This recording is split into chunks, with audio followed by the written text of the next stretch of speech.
नमस्कार। आपका अखबार के यूट्यूब चैनल पर आपका स्वागत है। मैं हूं प्रदीप सिंह। दिल्ली में ऑक्सीजन की कमी से हाहाकार जैसी स्थिति बनी हुई है। अस्पताल का प्रबंधन हाई कोर्ट के पास दौड़ लगा रहा है, दरवाज़ा खटखटा रहा है कि हमारे पास 2 घंटे की ऑक्सीजन बची, कोई कह रहा है 4 घंटे की बची। जो मरीज़ हैं वो उनकी जान पर बनी हुई है कि कब ऑक्सीजन बंद हो जाएगी, कब कब उनको डिस्चार्ज कर दिया जाएगा कि ऑक्सीजन नहीं मिलेगी। मरीज़ के जो परिजन हैं वो परेशान हैं कि कहाँ से ऑक्सीजन सिलेंडर का इंतज़ाम करें, कहाँ से ऑक्सीजन बेड का इंतज़ाम करें, कहाँ ले जाएं, किस अस्पताल में ले जाएं, किस जगह पर ले जाएं। ये आपाधापी मची हुई है। दिल्ली में ऑक्सीजन का संकट दिखाई दे रहा है, लेकिन वो संकट ऑक्सीजन की सप्लाई की कमी की वजह से नहीं है। वो संकट है दिल्ली की केजरीवाल सरकार के निकम्मेपन के कारण। वो कमी दिखाई दे रही है दिल्ली की केजरीवाल सरकार की आपराधिक लापरवाही के कारण, और ये लापरवाही लोगों के लिए जानलेवा बनी है। अब मैं ये सब बातें किस आधार पर कह रहा हूँ? मैं अपनी ओर से कोई मेरी ये ओपिनियन, ये राय नहीं है, ये मेरी कोई संपादकीय टिप्पणी नहीं है। ये बात आज उभर कर आई है दिल्ली हाई कोर्ट में इस मामले पर सुनवाई के दौरान। तो आज दिल्ली हाई कोर्ट में इस मामले पर सुनवाई थी। तो अब देखिए वहाँ पर क्या हुआ। वहाँ पर दिल्ली सरकार वैसे तो पहले से रो रही है। कल प्रधानमंत्री के साथ बैठक में अरविंद केजरीवाल का आपने नाटक देखा कि हम आपके बहुत आभारी हैं प्रधानमंत्री जी, आपने हमारा कोटा बढ़ा दिया है, वो दिलवा भी दीजिए, आप एक फ़ोन करेंगे तो हो जाएगा, बड़ी समस्या है, दिल्ली के लोग परेशान हैं। उसे लगा कि भाई दिल्ली के लिए, दिल्ली के लोगों के लिए देखिए अरविंद केजरीवाल कितने चिंतित हैं, कितने परेशान हैं, और मुख्यमंत्री के रूप में, चुने हुए मुख्यमंत्री के रूप में जाहिर है उनको होना भी चाहिए। लेकिन वास्तविकता क्या है उसकी पोल आज दिल्ली हाई कोर्ट में खुली। दिल्ली हाई कोर्ट ने पूछा एक सवाल दिल्ली सरकार के वकील से और स्वास्थ्य विभाग के अधिकारी से कि 3 दिन पहले आपको ऑक्सीजन का कोटा अलॉट हुआ, उसके बाद आपने क्या किया? दोनों के पास कोई जवाब नहीं था। फिर दिल्ली सरकार के वकील राहुल मेहरा ने कहा कि वो जहाँ से ऑक्सीजन मिलनी है, जिन प्लांट से, वहाँ के स्थानीय अधिकारी टैंकर्स पर कब्जा किए, उन्हें निकलने नहीं दे रहे हैं। तो कोर्ट ने पूछा कि आपने उस प्लांट से संपर्क किया, क्योंकि केंद्र सरकार जो अलॉटमेंट कर रही है ऑक्सीजन का अलग अलग राज्यों को, जो कोटा तय किया जा रहा है, उसमें ये है कि सरकार कोटा तय करेगी, केंद्र सरकार, कि किस राज्य को कितनी ज़रूरत है उसके मुताबिक, और ये भी तय करेगी कि उसको कहाँ से ऑक्सीजन मिलेगी। तो उसके बाद राज्य सरकार का काम है कि उस प्लांट से संपर्क करे, टैंकर भेजे, ऑक्सीजन मंगवाए। देश के सभी राज्य ये काम कर रहे हैं, सिर्फ दिल्ली सरकार को छोड़ के। दिल्ली सरकार क्यों नहीं कर रही है? तो उनके वकील ने कहा कि साहब हमारे पास दिल्ली में टैंकर नहीं है। तो कोर्ट ने पूछा कि आपने संपर्क किया, बाकी लोग कहाँ से अरेंज कर रहे हैं? उसके लिए एक जो है संस्था भी है टैंकर्स प्रोवाइड करने के लिए। जहाँ ऑक्सीजन बन रही है वहाँ से भी टैंकर मिल सकता है, जो बाकी राज्य सरकारें कर रही हैं जिस तरह से। तो आपने संपर्क किया क्या? नहीं। तो कोर्ट ने कहा कि क्या आप ये उम्मीद करते हैं कि कोटा अलॉट होने के बाद सब कुछ आपके दरवाजे पर पहुंच जाए, आपको कोई प्रयास न करना पड़े? दिल्ली सरकार के वकील का कोई जवाब नहीं, उनके पास जवाब था भी नहीं। फिर इसके बाद कोर्ट ने कहा कि भाई आपने किसी को संपर्क किया, किसी सेंट्रल गवर्नमेंट के ऑफिसर को, एजेंसी को, कि आपके यहाँ पहुँचाई जाए ऑक्सीजन? रेलवे को संपर्क किया? देखिए, महाराष्ट्र सरकार ने रेलवे से 15 अप्रैल को संपर्क किया कि हमको ऑक्सीजन, लिक्विड ऑक्सीजन लाने के लिए टैंकर के जरिए आप अपनी रेलवे की सुविधा उपलब्ध कराइए। रेलवे ने काम शुरू किया। 19 अप्रैल को वाइजैक से महाराष्ट्र के लिए रेलवे की जो है ऑक्सीजन एक्सप्रेस रवाना हो गई। उत्तर प्रदेश की सरकार ने संपर्क किया, उत्तर प्रदेश में ऑक्सीजन एक्सप्रेस कल पहुंच गई। इसी तरह से मध्य प्रदेश और आंध्र प्रदेश की सरकार ने भी रिक्वेस्ट किया है, उस पर भी काम हो रहा है। लेकिन दिल्ली सरकार ने आज तक संपर्क ही नहीं किया, और संपर्क नहीं किया है इतना ही नहीं, ये हालत देखिए मुख्यमंत्री की, जहाँ इतनी बड़ी क्राइसिस है राजधानी में, वहाँ वो कल प्रधानमंत्री से कह रहे थे कि प्रधानमंत्री जी आपकी एक योजना है कि ऑक्सीजन एक्सप्रेस चलाई जाए रेलवे की, तो उसके बारे में प्रधानमंत्री ने कहा कि हमारी योजना नहीं है, वो शुरू हो चुकी है। तो दिल्ली के मुख्यमंत्री को इसकी भी जानकारी नहीं थी। हाई कोर्ट ने यहाँ तक कहा कि भाई आपके मुख्यमंत्री तो प्रशासनिक अधिकारी रह चुके हैं, उनको मालूम है ये चीज़ें किस तरह से की जाती हैं, तो उन्होंने क्यों नहीं कोई प्रयास किया। और इतना ही नहीं, फिर दिल्ली सरकार के वकील ने फिर ये बात दोहराई कि कोई एक प्रोसीजर तय हो जाए, एक सिस्टम हो जाए कि कैसे होगा। तो हाई कोर्ट ने कहा सिस्टम तो है पहले से, सभी राज्य सरकारें उसी के मुताबिक काम कर रही हैं, लेकिन आप चाहते हैं कि आपको तश्तरी में परोस कर सब कुछ दिया जाए। फिर इतना ही, यही समस्या नहीं है, समस्या इसके आगे भी है। दिल्ली में एक बार ऑक्सीजन आ गई तो किस अस्पताल को कितनी ज़रूरत है, कहाँ इमरजेंसी है, कहाँ थोड़ी देर की अभी राहत है, ये सब तय करने के लिए कोई प्रोसेस, कोई अधिकारी, कोई नोडल अधिकारी, इस तरह का कोई व्यक्ति नहीं है जो ये तय करे। ये अफरा तफरी जो आप दिल्ली में देख रहे हैं, उसका एक बड़ा कारण दिल्ली सरकार की ये नाकामी, निकम्मापन और ये आपराधिक लापरवाही है। कोर्ट को कहना पड़ा कि ऐसा लगता है कि दिल्ली सरकार को जो स्वास्थ्य विभाग के अधिकारी गए थे, उनसे कहा कि आप लगता है कि आप इस मामले को गंभीरता से ले ही नहीं रहे हैं।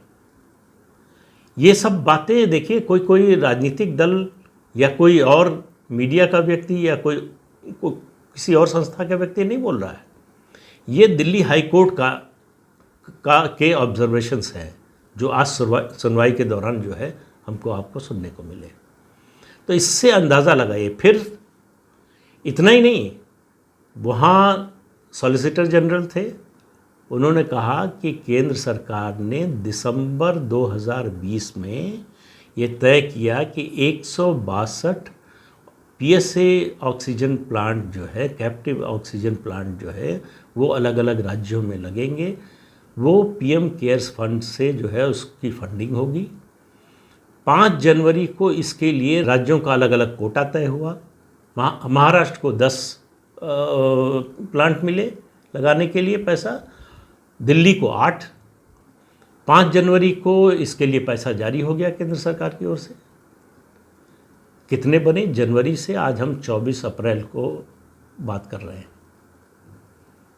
दिल्ली में 1, महाराष्ट्र में 1 भी नहीं। आप इससे अंदाज लगा सकते हैं। देखिए, केंद्र सरकार को बहुत से लोग दोष दे रहे हैं, देना भी चाहिए। आखिर अल्टीमेटली जिम्मेदारी तो जो देश की सरकार है उसी की बनेगी, उसी की जवाबदेही बनेगी। लेकिन राज्य सरकारें अगर काम नहीं करेंगी तो केंद्र ये नहीं कर सकता है कि टैंकर जो है अपना अधिकारी लगाए कि ले जाओ, टैंकर लेकर जाओ और गैस ऑक्सीजन लाकर फला अस्पताल में पहुंचाओ। ये काम राज्य सरकार का है, स्थानीय प्रशासन का है। वो अपनी जिम्मेदारी से इस तरह भागेगा और झूठ मूठ का रोना रोएगा, नाटक करेगा, जरा सा भी क्राइसिस होने पर हाथ पैर फेंकने लगेगा, मैं कुछ नहीं कर सकता, सब खत्म हो गया है। तो कैसे लोगों की समस्या हल होगी?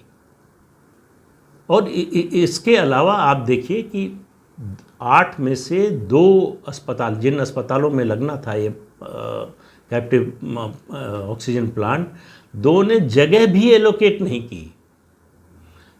हाई कोर्ट को आज कहना पड़ा कि अगली सुनवाई तक ये सब कंप्लायंस हो जाना चाहिए। अगली सुनवाई 30 अप्रैल को है। इसके अलावा चिताया हाई कोर्ट ने कि आईआईटी दिल्ली का जो अध्ययन है उसके मुताबिक 15 मई तक ये कोरोना की जो दूसरी लहर है ये पीक कर जाएगी। हाई कोर्ट ने कहा ये लहर नहीं है, ये सुनामी है। तो सुनामी के हिसाब से हमको उस तरह की तैयारी रखनी पड़ेगी। उसके लिए क्या हो रहा है? अब आप देखिए बाकी राज्य सरकारें या संस्थाएं किस तरह से काम कर रही हैं। मैंने आपको पहले भी बताया था कि उत्तर प्रदेश में लखनऊ में जो है एक 72 घंटे में SGPGI में ऑक्सीजन प्लांट लग गया, वहाँ उत्पादन हो रहा है। सूरत में 72 घंटे में लग गया और कई जगहों पर लग गया है। गुजरात के पालनपुर ज़िले की एक डेयरी है, बनास इलाके की डेयरी है। उन्होंने अपने ज़िले का जो मेडिकल कॉलेज हॉस्पिटल है उसके लिए कैप्टिव ऑक्सीजन प्लांट 48 घंटे में लगा दिया।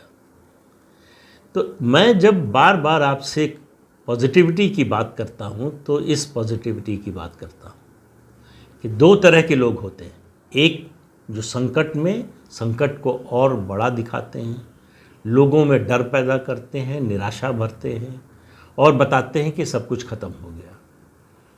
दूसरे वो हैं जो संकट में अपनी क्षमता से ज़्यादा काम करते हैं और ये कोशिश करते हैं कि कैसे इस संकट से निपटा जाए।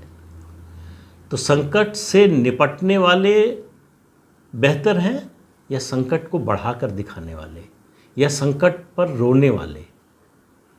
तो देखिए एक बात हमको आपको समझनी पड़ेगी कि अगर कोई संकट आता है, हमारे परिवार में भी संकट आता है, तो हम उससे लड़ते हैं या भाग जाते हैं।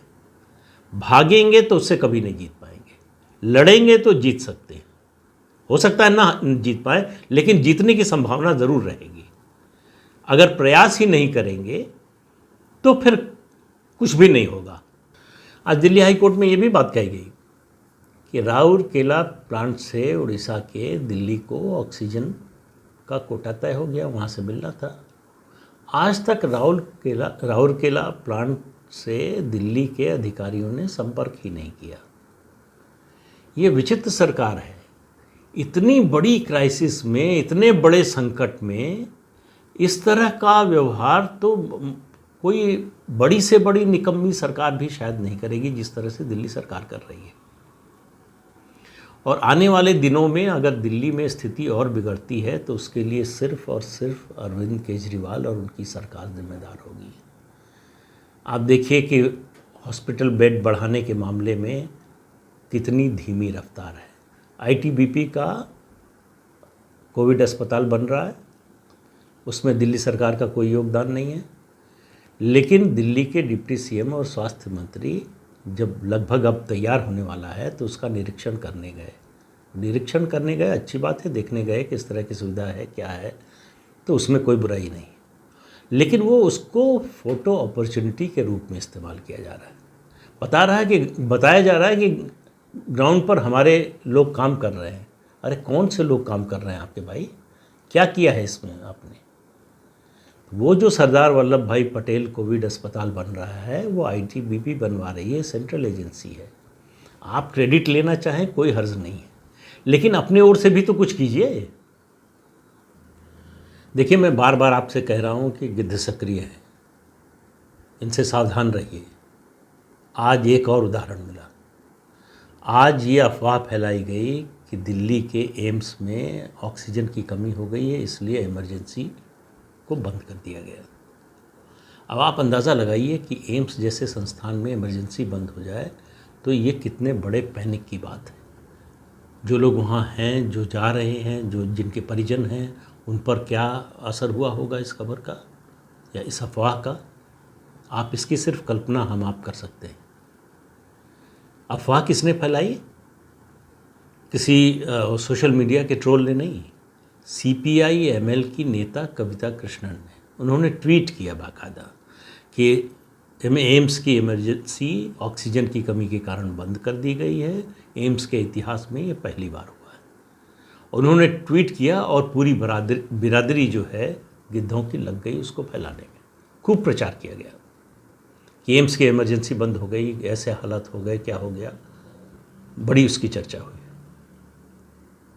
आखिर में एम्स के डायरेक्टर डॉक्टर रणदीप गुलेरिया को सामने आकर बयान देना पड़ा कि एम्स में ऑक्सीजन की कोई कमी नहीं है, हमारे पास पर्याप्त मात्रा में ऑक्सीजन है। इमरजेंसी को 1 घंटे के लिए बंद किया गया था और इसलिए बंद किया गया था कि हम चूँकि प्रेशर बढ़ रहा है, ज़्यादा पेशेंट आ रहे हैं, इसलिए पॉइंट बढ़ा रहे हैं ऑक्सीजन की, कि ज़्यादा से ज़्यादा लोगों को ऑक्सीजन दी जा सके, इसके लिए पॉइंट बढ़ाए जा रहे थे ताकि जो नए लोग आएँ उनको ऑक्सीजन की कमी ना हो। तो कमी होती तो हम पॉइंट क्यों बढ़ाते। इसके लिए सिर्फ 1 घंटे के लिए बंद की गई थी इमरजेंसी, और शुरू हो चुकी है। अब आप अंदाज़ा लगाइए कि देखिए वो जो मैंने आपको गिद्ध वाला उदाहरण दिया था कि किस तरह से मरते हुए व्यक्ति के पास मंडराता है कि कब मरे कब झपट्टा मारे, ये ऐसे लोग हैं। ये इस क्राइसिस में इंतज़ार कर रहे हैं कि कैसे कोई बुरी खबर आए, कैसे कोई बुरी बात देखने को मिले और तुरंत उस पर झपट्टा मारो और बताओ कि देखो सब बर्बाद हो गया, सब खत्म हो गया। तो ये जो लोग हैं, इनसे आप सावधान रहिए, इनकी बातों में ना आइए, हिम्मत रखिए। तो हौसला और घोंसला दोनों मत छोड़िए, सुरक्षित रहेंगे, बाकी सब ठीक होगा। आज के लिए बस इतना ही। अगले अंक में फिर किसी नए मुद्दे पर बात होगी, तब तक के लिए इजाज़त दीजिए। लेकिन जाते जाते एक बार फिर कह जाऊँ कि इस चैनल को देखिए, सब्सक्राइब कीजिए, शेयर कीजिए। धन्यवाद, नमस्कार।